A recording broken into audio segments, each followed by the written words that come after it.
Un nuevo día que el Señor nos regala para poder escuchar su palabra y para que podamos compartir mensaje celestial.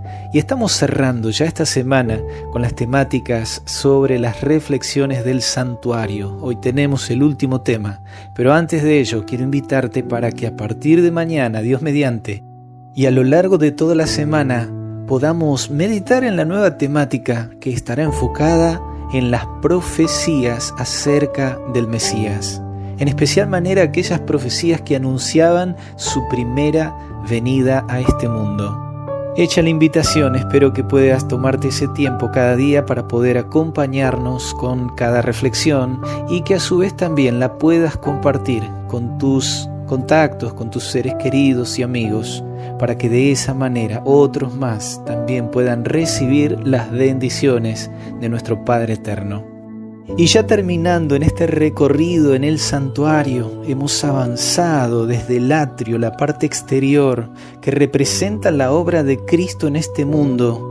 Nos hemos enfocado en el mobiliario que el santuario contenía y qué obras se hacían ellos o qué contenían estos, que nos dejan una enseñanza, ya que el santuario era el evangelio representado a través de símbolos, a través de figuras, que se llevaban adelante por medio del sacerdocio y a través de las festividades y ceremonias que se llevaban adelante en el santuario a lo largo de cada día y durante todo el año.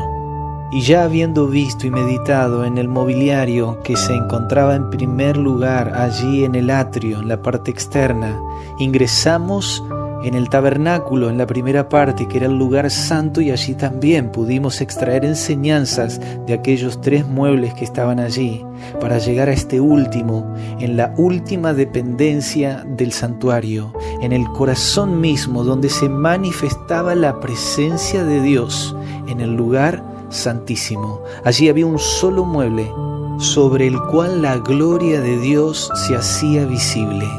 Y ese mueble era el arca del pacto. En aquel lugar, una sola vez al año, una persona tenía acceso, y ese era el sumo sacerdote, para hacer expiación.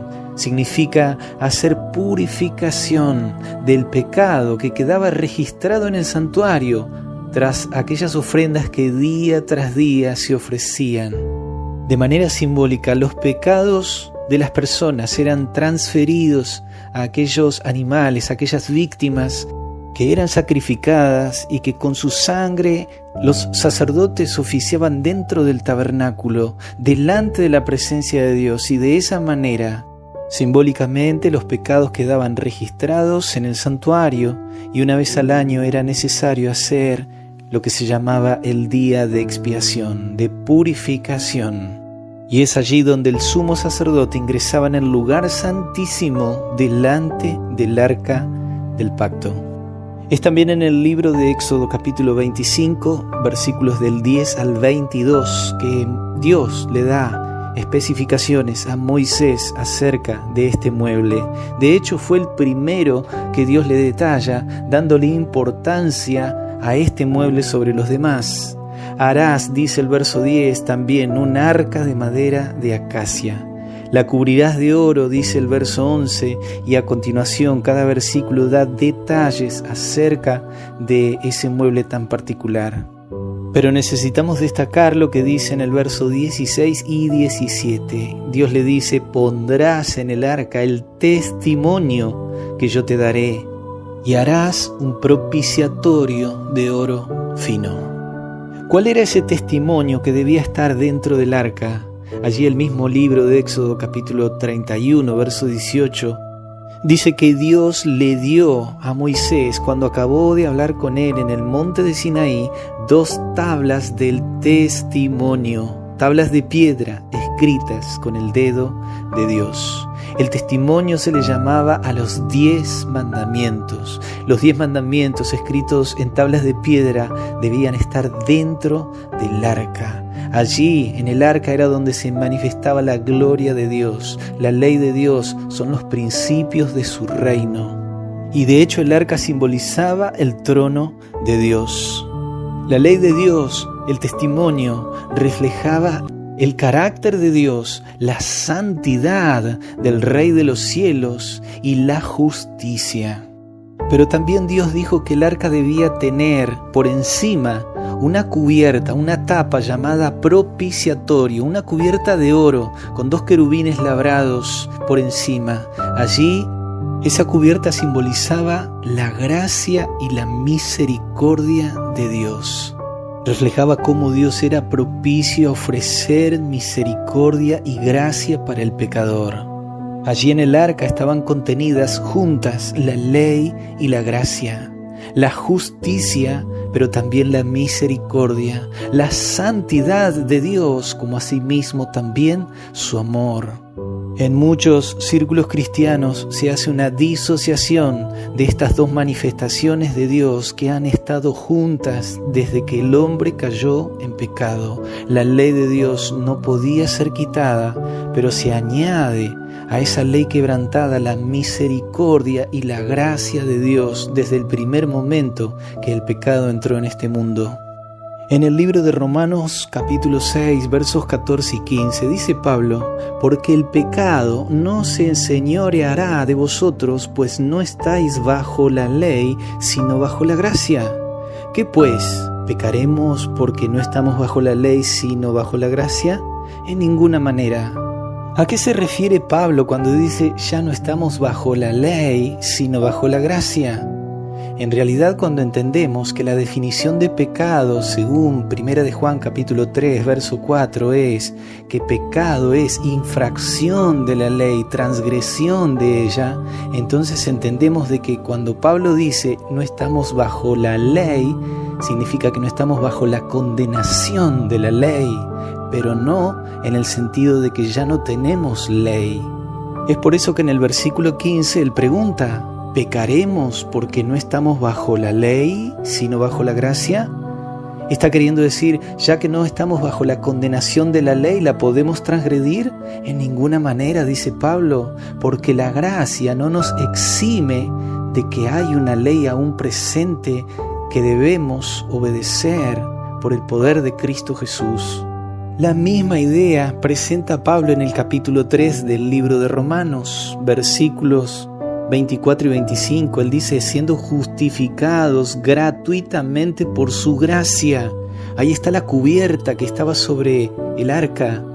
Fuimos justificados por la gracia mediante la redención que es en Cristo Jesús, a quien Dios puso como propiciación por medio de la fe en su sangre, para manifestar su justicia a causa de haber pasado por alto en su paciencia los pecados pasados. ¿Qué es pecado? Infracción de la ley.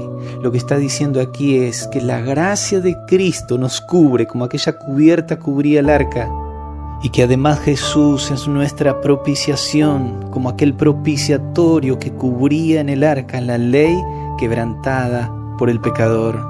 Pero ahora Pablo dice en el verso 31, también a manera de pregunta, luego por la fe, por la cual recibimos esa gracia de Jesús, ¿invalidamos la ley?